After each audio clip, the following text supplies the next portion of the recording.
Cream bun. ഈ സാധനം ആദ്യമായിട്ട് കാണുന്നതും കേൾക്കുന്നതും കഴിക്കുന്നതും ഒക്കെ പേരൂർക്കട നടേഷ് ബേക്കറി എന്നാണ്. ആദ്യമായിട്ട് കഴിച്ചപ്പോൾ തന്നെ ഞാനൊരു ഡൈ ഹാർട്ട് ഫാനായിട്ട് മാറുമായിരുന്നു. അതിൻ്റെ ഒരു ഓർമ്മയ്ക്ക് തന്നെ ഇന്ന് നമുക്കൊരു ബട്ടർ ബൺ വീട്ടിലുണ്ടാക്കിയെടുത്താലോ. അതിനായിട്ട് വളരെ കുറച്ച് ഇൻഗ്രീഡിയൻസേ വേണ്ടൂ കേട്ടോ. നമുക്ക് പനിയൊക്കെ വരുമ്പോൾ കട്ടൻ ചായയിൽ മുക്കി കഴിക്കണ ബണ്ണില്ലേ, ആ ബണ്ണ് കിട്ടിയാലും മതി. അത് നമുക്ക് രണ്ടായിട്ട് അങ്ങോട്ട് മുറിക്കാം.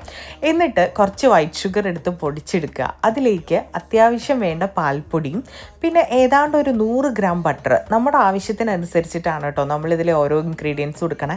അതുകൊണ്ട് തന്നെ ഞാൻ കണക്കൊന്നും കറക്റ്റായിട്ട് പറയുന്നില്ല. പിന്നെ കുറച്ച് പാലും കൂടി ഒഴിച്ച് നമ്മുടെ മിക്സിയിലിട്ട് ഒന്ന് കറക്കിയെടുക്കുക. ഞാൻ കുറച്ചധികം നേരം കറക്കി, അത്രയും നേരം കറക്കേണ്ട ആവശ്യമൊന്നുമില്ല കേട്ടോ. ഒന്ന് കറക്കി എടുത്തു കഴിയുമ്പോൾ നല്ല ക്രീമി ആയിട്ടുള്ള ഒരു ടെക്സ്ചറിലുള്ള നല്ല അടിപൊളി ക്രീം കിട്ടും. ശരിക്കും വൈറ്റ് ചോക്ലേറ്റ് നമ്മുടെ മിൽക്കി ബാറൊക്കെ കഴിക്കുന്ന ഒരു ടേസ്റ്റാണ് കേട്ടോ ഇതിന്. ഇനി എന്താ, നമ്മുടെ ബണ്ണിലേക്ക് അങ്ങോട്ട് സ്പ്രെഡ് ചെയ്ത് കൊടുക്കുക. നന്നായിട്ട് കടിച്ചാസ്വദിച്ച് കഴിക്കുക. അത്ര തന്നെ.